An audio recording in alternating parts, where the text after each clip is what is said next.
अजून एक अभंग आहे. दिवट्या छत्री घोडे हे तो बऱ्यात न पडे, आता येथे पंढरी राया मज गोविसी कासया, मानदंभ चेष्टा हे तो शुकराची विष्टा. कसे होते हे संत बघा. नावडे जे चित्ता तेची होसी पुरविता, जन धन तन वाटे लेखावे वमन. तुम्हापाशी आम्ही येऊन या काय वृथासी आहे चालण्याचा, मागावे हे अन्न तरी भिक्षाथोर, वस्त्रासी हे थार चिंध्या विधी. असे सुंदर सुंदर अभंग त्यांनी केलेले आहेत. आणि ते म्हणतात की एका अभंगामध्ये तर ते म्हणतात, मुंगी आणि राव आम्हा सारखाची जीव, गेला मोह आणि आशा कळी काळाचा हा फासा, सोने आणि माती आम्हा समान हे चित्ती, तुका म्हणे आले घरा वैकुंठ सगळे. असे तुकाराम महाराज होते. त्यानंतरचं लक्षण त्यांनी सांगितलं, प्रिय अप्रिय समान. हाती आलेल्या कार्याच्या सिद्धी असिद्धीवर मानवाची प्रिय अप्रिय अवलंबून असते, पण जो निष्काम असतो, जो अलिप्त असतो, त्याच्या अंतिम ध्येयावरच सर्व काही लक्ष केंद्रित झालेलं असतं. मग त्याच्यामध्ये सगळे संत येतात. सगळे संत ही त्यांची चरित्र जर वाचली तर आपल्याला त्यांचे हे गुण दिसतील. नंतर टिळकांचं उदाहरण आपण पाहिलं. सावरकर पण तसेच होते. आणि आदि शंकराचार्यांसारखे थोर आचार्य, स्वामी विवेकानंद, योगी अरविंद, ही सगळी जी उदाहरणं आहेत ही सगळी गुणातीताची उदाहरणं आहेत. म्हणजे त्रिगुणांच्या पलीकडे जाणारे गेलेले असे हे सगळे महात्मे होते. आता 5वा गुण त्यांनी धृती सांगितलेला आहे. धृती म्हणजे धैर्य. रामचंद्र नारायण मंडलिकांनी लोकमान्य टिळकांच्या धैर्याची, धृतीची एक अपुरं आठवण लिहिली आहे. की टिळकांवर जेव्हा खोटा दस्तऐवज केल्याचा, खोटा पुरावा दिल्याचा खटला पुण्यात बेटावर मिस्टर क्लेम्प्टन्स यांच्या पुढे चालला होता, आणि हा सगळा खोट्याचंच, खऱ्याचं खोटं खोट्याचं खरं करणं हा वकिलांचा धंदाच असतो. आणि सगळा देखावा कोर्टाच्या बाहेर होता. कोर्टाच्या आवाराबाहेर बरेच सशस्त्र असलेले पोलीस उभे होते. आणि हा बंदोबस्त कशासाठी होता की टिळक येणार आहेत आणि त्यांच्यावर आता हा खटला चाललेला आहे म्हणून. आणि ह्या सगळ्या त्यांचे जे सहकारी होते, त्यांचे जे परममित्र होते, त्यांना वाईट वाटत होतं की आपल्या मित्राच्या जे लोकोत्तर पुरुष आहे, जे राष्ट्रासाठी एवढं धडपडत आहे, त्यांच्या हातामध्ये बेड्या घालून त्यांना आता सक्त मजुरीला पाठवणार, तर ते असं आपण कसं बघायचं. पण मग त्यांच्या मनामध्ये धृती की टिळक स्वतः जर या गोष्टीला तयार आहेत तर आपण पण त्यांच्यासाठी हे केलंच पाहिजे, असं त्यांच्या मनात आलं. की आपले जे आदर्श गुरु आहेत बेफिकीरपणाने व मर्दासारखे ती शिक्षा भोगायला तयार आहेत. कशासाठी? राष्ट्रासाठी, देशासाठी. तर आपण कशाला घाबरटपणाने तिथून निघून जायचं, असं म्हणून ह्या सगळ्या त्यांच्या सहकाऱ्यांनी मन घट्ट केलं. आणि जेव्हा टिळकांना ही शिक्षा सुनावली गेली तेव्हा टिळकांच्या चेहऱ्यावर विकाराची एक छटाही उमटल्याचं नजरेस आलं नाही. तसंच भगवान रामकृष्ण आपल्या श्रीरामांबद्दल पण सांगतात की जेव्हा आदल्या दिवशी एवढे आनंदामध्ये होते, काय काय व्रतवैकल्य केली होती की आता उद्या सकाळी पहाटे राज्याभिषेक होणार आहे, आणि त्याच रात्री हे सगळं घडलं. कैकईनी शाप दिला.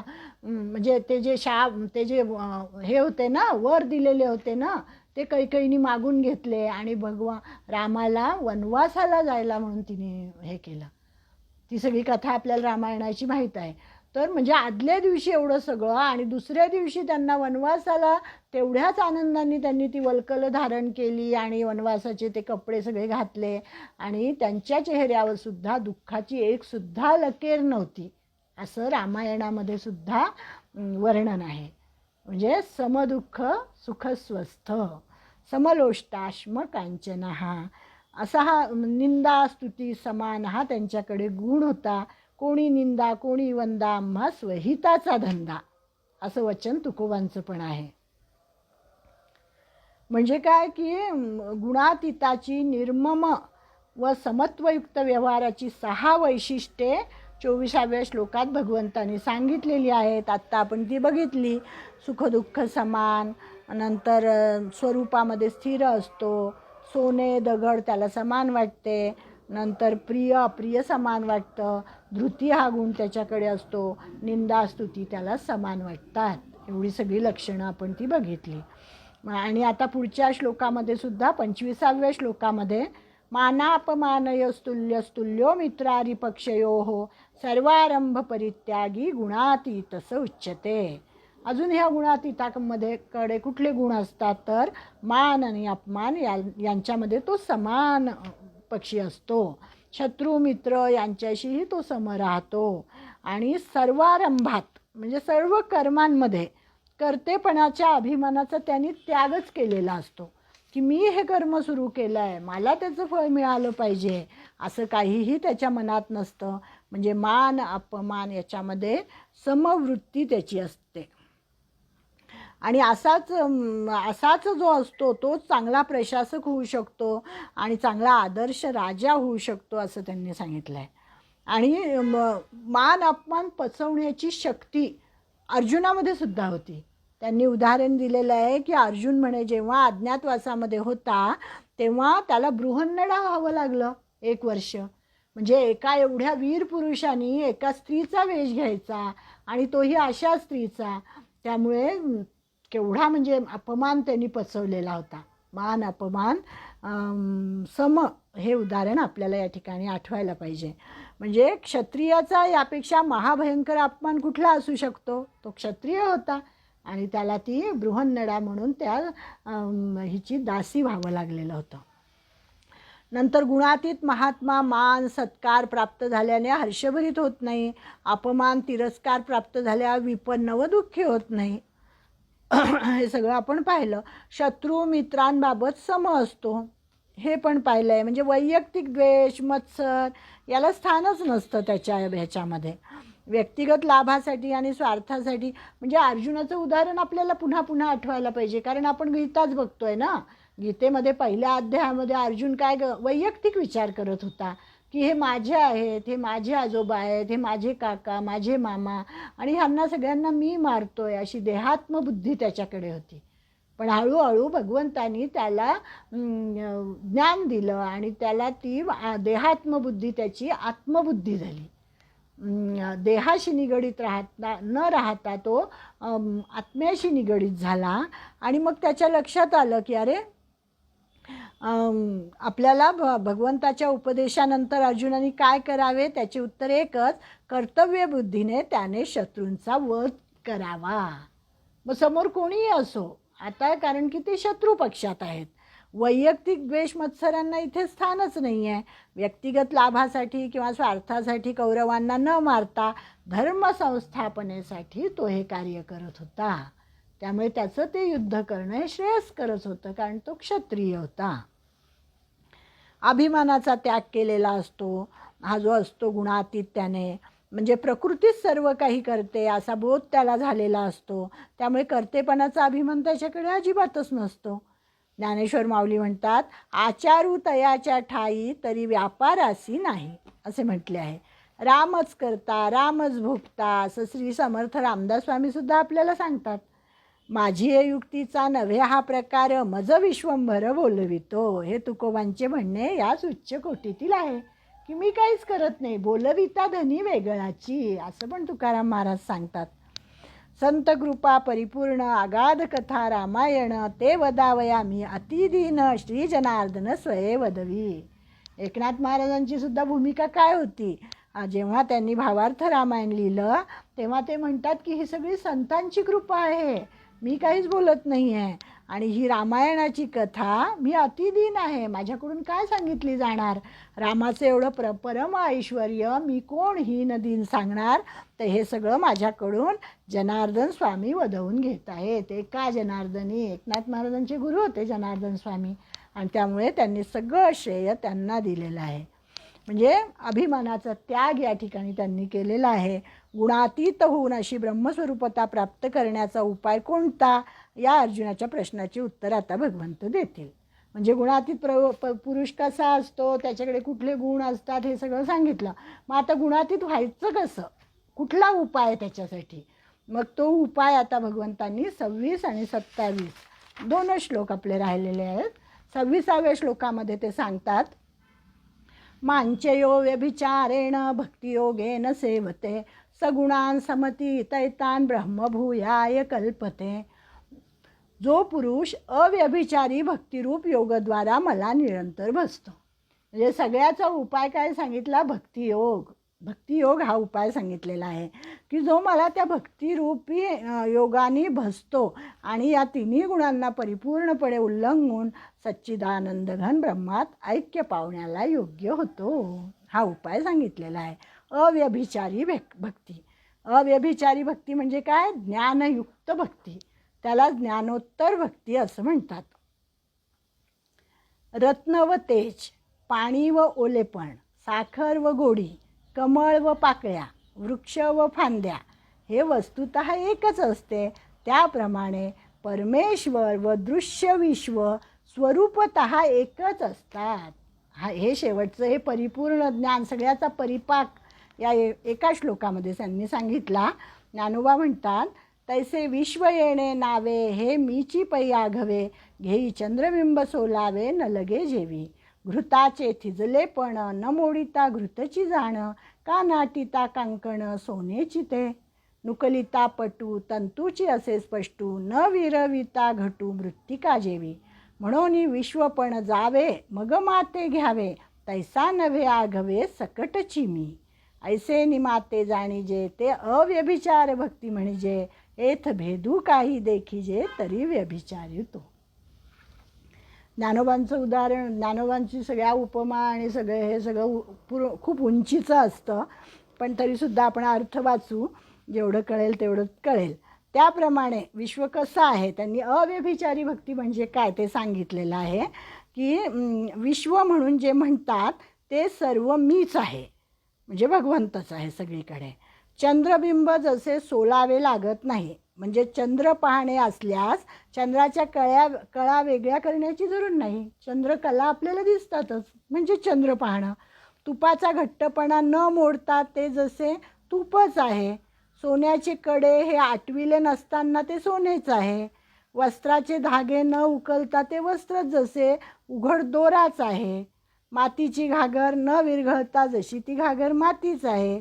म्हणून विश्वपण दूर करावे, म्हणजे विश्वाचा निराश करावा आणि मग मला घ्यावे, तसा मी नाही आहे. तर या विश्वातच मी ओतप्रोत भरलेला आहे, हे कळणं म्हणजेच अव्यभिचारी भक्ती. विश्वासकट सर्व मीच आहे अशा प्रकारे मला जाणणे ती अव्यभिचारी भक्ती असे म्हणतात. म्हणजे येथे या विश्वात व माझ्यात काही भेद पाहिला तर तो व्यभिचार होतो. भेद पाहिला तर व्यभिचार. आपण सामान्य लोक भेद पाहतो, आपल्याला भेद दिसतो, पण हा जो गुणातीत असतो, हे जे संत असतात त्यांना या सृष्टीमध्ये कुठेही भेद दिसत नाही. मी तू एकच दिसतो त्यांना. जे सृष्टी आणि परमात्मा या सृष्टीमध्ये संपूर्णपणे भरलेला आहे. समुद्राची लाट जशी समुद्राहून वेगळी नसते, तसा ईश्वराहून दृश्य पसारा वेगळा नाही. इथे ज्ञानेश्वरांनी भक्तीची सुंदर व्याख्या केली आहे. ऐसो निबा समरसे दृष्टी जय उल्हासे, ते भक्ती पै ऐसे आम्ही म्हणो. आणि ज्ञानाचे सांगावे येची दृष्टी नावे, योगाचे ही आगे सर्वस्व हे. बा अर्जुना, अशा ऐक्याने जेव्हा दृष्टी विकसित होते त्याला आम्ही भक्ती असे म्हणतो. मी आणि तू एकच, सृष्टी आणि परमेश्वर एकच. हीच दृष्टी म्हणजे ज्ञानाचा चांगलेपणा होय आणि योगाचे सर्व सार हेच आहे असं ज्ञानोबा सांगतात. हीच ब्रह्मस्थिती आहे, म्हणजे सायुज्य युक्ती आहे. चौथा पुरुषार्थ यालाच म्हणतात. धर्म, अर्थ, काम आणि मोक्ष. मोक्ष हा चौथा पुरुषार्थ आहे.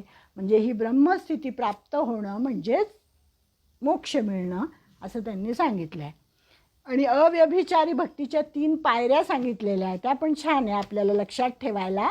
की पहिली पायरी काय आहे? मी तुझा आहे. भगवंता मी तुझा आहे असे म्हणून भक्त सेवक भावाने निष्काम कर्म करतो. ईश्वराने आपल्याला स्वीकारावे म्हणून तो तळमळत असतो. ही पहिली पायरी. दुसरी पायरी आहे तू माझा आहेस. आता त्याचा अधिकार प्राप्त होतो. तो एवढी सेवा करतो, भक्ती करतो. मग आता भगवंता तू माझा आहेस असं तो म्हणायला लागतो. या पायरीवर भक्ताचा ईश्वरावर जणू पारमार्थिक हक्क प्रस्थापित होतो. ईश्वर हा आपला प्रियतम आत्मा आहे याचा अनुभव भक्त घेऊ लागतो आणि ईश्वराला तो आपला पिता, माता, भ्राता, पुत्र, पती अशा भावनेने बसतो. आणि तिसरी पायरी काय आहे? पहिली आहे मी तुझा आहे, दुसरी आहे तू माझा आहेस, आणि तिसरी आहे आपण दोघे एकच आहोत. ही झाली अव्यभिचारी भक्ती. तू माझा आणि मी तुझा ही कल्पना आता मोडून जाते. जीवात्मा आणि परमात्मा यांचे मिलन होते. अद्वैताची दिव्यानुभूती येते. म्हणजे शिवो भूत्वा शिवम यजेत अशी ही अवस्था होते. ही तिसरी अवस्था म्हणजे अव्यभिचारी भक्ती आहे.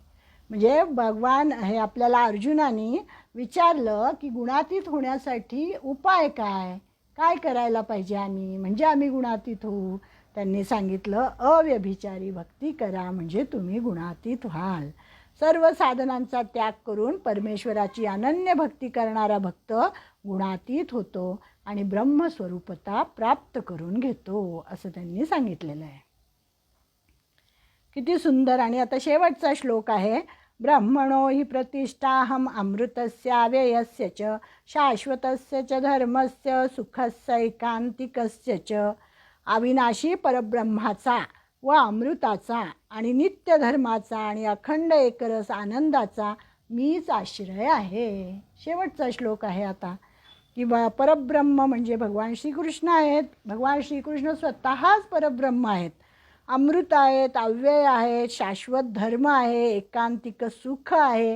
ही सगळी नावं त्यांची आहे. ब्रह्मणो हि प्रतिष्ठाहम अमृतस्याव्ययस्य च शाश्वतस्य धर्मस्य सुखस्य एकांतिकस्य च. ही सगळी नावं त्यांचीच आहेत. आणि अशा या भगवान श्रीकृष्ण व सर्वांचा परम आश्रय आहेत असे भगवंत स्वतःच सांगतात की मीच सगळ्यांचा आश्रय आहे. अशा रीतीने या ठिकाणी आपला 14वा अध्याय संपलेला आहे. संपूर्ण अध्यायाच्या विवेचनाचे तात्पर्य काय आहे की सत्व, रज, तम हे तिन्ही भगवान श्रीकृष्णाच्या अर्थात शुद्ध चैतन्य स्वरूप सत्तेच्या अधीन राहून कार्य करतात. हे सगळे गुण जे आहेत ते भगवंताच्या अधीन आहेत. भगवंत म्हणून गुणातीत आहे आणि त्यामुळे भगवंताची अव्यभिचारी भक्ती करणारा भक्त गुणांच्या संघाने निर्माण झालेल्या या समुद्रातून सुखाने तरून जातो. उपाय काय सांगितला की भगवंताची अव्यभिचारी भक्ती करणं हाच गुणातीत होण्याचा उपाय त्यांनी आपल्याला सांगितलेला आहे. ओम तत्सदिती श्रीमद्भगवद्गीतासु उपनिषत्सु ब्रह्मविद्यायां योगशास्त्रे श्रीकृष्णार्जुनसंवादे गुणत्रयविभागयोगो नाम 14. ओम तत्सत् श्रीकृष्णार्पणमस्तु. अशा रीतीने आपला 14वा अध्याय या ठिकाणी पूर्ण झाला. पुढच्या वेळेस भेटू.